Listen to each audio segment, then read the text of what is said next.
Or like I heard in the store. I heard a lot of things in this store. I don't know why. Every time I go to the store, it's like a tikkun. I go to the store, two women are chit-chatting, yelling and screaming at the teller of the store. Why? Why are you screaming? Why'd you guys make a whole aisle for Pesach? You're bringing Pesach too early on us. It's Pesach. Start complaining about the holiday's a month from now. They're already complaining about it now.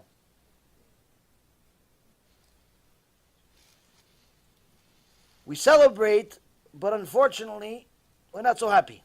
Part of the reason, by the way, why some people are so unhappy is because they don't know how to celebrate the mitzvah the right way. For example, just as a side note, part of the reason why a lot of women hate Pesach is because of the cleaning.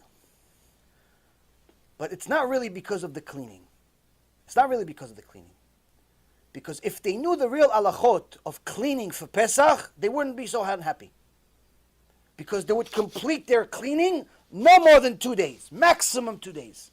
Whole cleaning for whole Pesach. I don't care how big your house is. 2 days max. Some houses, 1 day. All day, but finished. Some women spend a month cleaning the house. I heard some person that's, I don't know whether he's a rabbi or not, but he gave a shiur in Hebrew, and somebody sent it to me, and I had to correct him, because what this guy was saying was complete nonsense.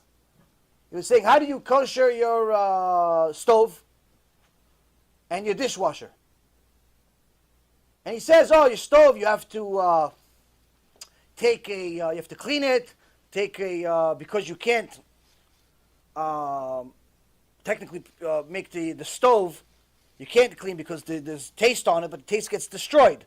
So in essence, if it's, let's say, a pot, if it's a pot that had non-kosher for Pesach food in it, the way that it absorbs the actual non-kosher for Pesach, the chametz, during the year is the way you would clean it. So a pot, the way it absorbs is from heat.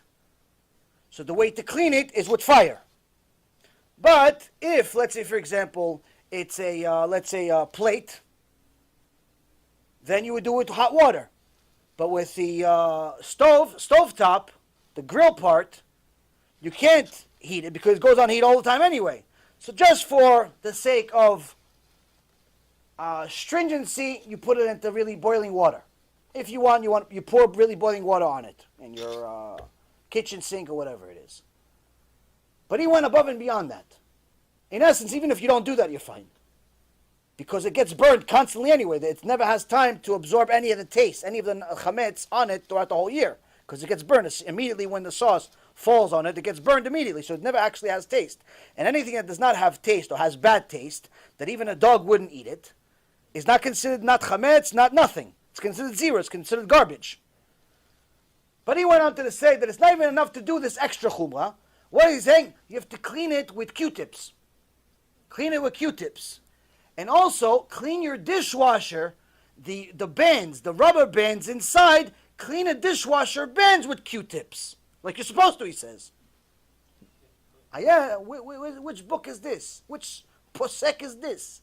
Rabbi Ovadia alav Shalom was not lenient about it at all. Never said such a thing. All the Gedolei Hador never said such a thing. Q-tips to the...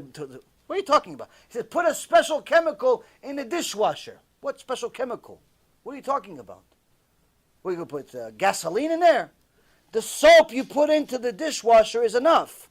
Why? Because, like I said, it destroys the taste of anything that's in there. That even if there's a whole loaf of bread inside your dishwasher, after one wash, it's not edible. It's no longer considered a loaf of bread. It's no longer considered chametz because it's not edible anymore. A dog wouldn't eat it. It's full of soap. It's disgusting. But people hate Pesach, cleaning. Why? Because they clean too much. No one says not to clean. But you have to know what you're supposed to do and what you're not supposed to do. I highly recommend, if you're Sephardic, even if you're Ashkenazi, to subscribe to, I think it's Halacha Yomit, it's called. Rav Ovadia's Halachot, he sends you one every day. And it discusses this stuff and every other halachot in regards to specifically the timing of the year. And it gives you the bottom line. If people only knew the basics of the mitzvot, they would love Judaism.